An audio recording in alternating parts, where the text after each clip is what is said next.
Mesdames, Messieurs, chers amis villanaises et villanais, c'est la deuxième fois que nous avons dû renoncer à l'organisation des vœux. C'est donc par le biais de cette vidéo que nous allons nous adresser à vous. Ici comme ailleurs, nous avons été contraints par la crise sanitaire et cela ne nous a pas empêché de conduire un certain nombre de projets importants. Je veux citer en premier lieu la reconstruction de l'école publique qui s'est achevée à l'automne et qui est maintenant occupée par les enfants et par les enseignants. Et puis la rue Pasteur, l'endroit où je vous parle à l'instant, mais également le Carrefour et la rue Saint-Georges. L'année 2021 était aussi l'année de deux très bonnes nouvelles. La première, c'est la signature officielle de la convention Petite Ville de demain avec monsieur le préfet.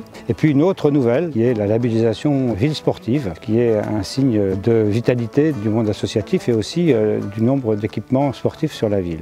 Tout cela a été possible grâce à l'implication des associations et de l'ensemble des partenaires, mais également au rôle des agents que je veux remercier pour leur implication au quotidien et saluer en particulier 3 personnes qui ont fait valoir leur droit à la retraite. Je pense à Yannick Janvier, à madame Coutel, et puis à Jacques Bruno, et j'ai une pensée émue pour la mémoire de Patrick Gruard qui nous a quittés malheureusement au cours de l'année 2021. Mais je veux aussi remercier l'ensemble du conseil municipal qui s'est impliqué malgré des conditions difficiles pour se réunir, et particulièrement les 5 adjoints à qui je vais maintenant laisser la parole pour qu'ils vous présentent les travaux qui ont été conduits et l'ensemble des projets pour 2022. Adieu 2021, je fais le vœu que 2022 soit un retour à la vie d'avant. Malgré la crise sanitaire, nous avons réussi à prendre livraison de cette superbe école, une école du 21e siècle, moderne, connectée, écologique, économique, un véritable outil de travail pour les générations futures. Dans le même ordre d'idée, un chantier nous a paru interminable, la finition de la rue Pasteur, qui préfigure un petit peu la ville de demain.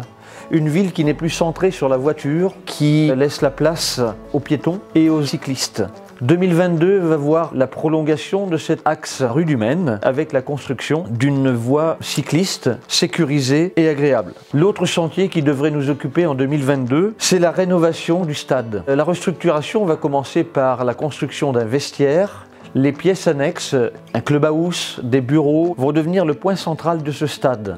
Au-dessus de ces vestiaires seront construites des tribunes ouvertes des 2 côtés qui permettront de profiter de 2 matchs en même temps. Pour mener à bien ce projet, il a fallu réorganiser un petit peu les choses et entreprendre de déplacer le boulodrome pour libérer de la place pour un projet qu'on est nombreux à espérer, c'est la construction d'un terrain synthétique. Alors Vilaine a reçu le label sportif, mais c'est quoi? Le comité olympique et sportif des Pays de la Loire récompense les actions menées par les collectivités locales en faveur du sport. Quels sont les critères pris en compte pour cette distinction? Alors d'abord, il y a le nombre de licenciés. À Vilaine-la-Juhel, 1456 personnes. Ensuite, il y a les équipements sportifs et leur qualité. Le montant des dépenses allouées par la collectivité locale pour ces équipements. Et enfin, dans les projets d'investissement. Vilaine-la-Juhel, pour sa première participation, a remporté 3 flammes sur 5. L'avenir, c'est tout simplement d'obtenir les 2 autres flammes. C'est avec plaisir que je vous retrouve en ce début d'année dans l'école Henri Schmitt. Pour l'année 2022,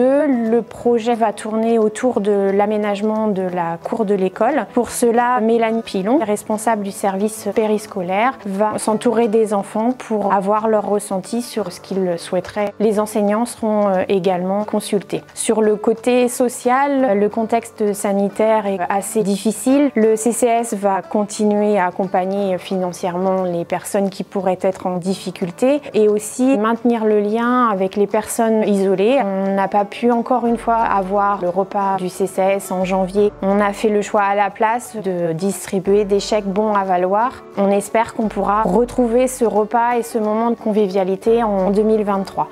Le Carnavélo.